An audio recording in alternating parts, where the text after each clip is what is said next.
Okay, you get a really, really short video, so I'm gonna try to keep it under 30 seconds. But like, look at this shit. Oh my god. I think that's her signature, but it's like not real. There's like a little mini art book that it comes with. So I only opened the volumes 1 through 4 so far, and that took me like 30-40 minutes by itself.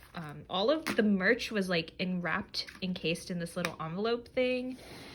And then these are the actual volumes themselves. Ah, oh my god. Oh my god. Oh my god. And then this is the box that it came in.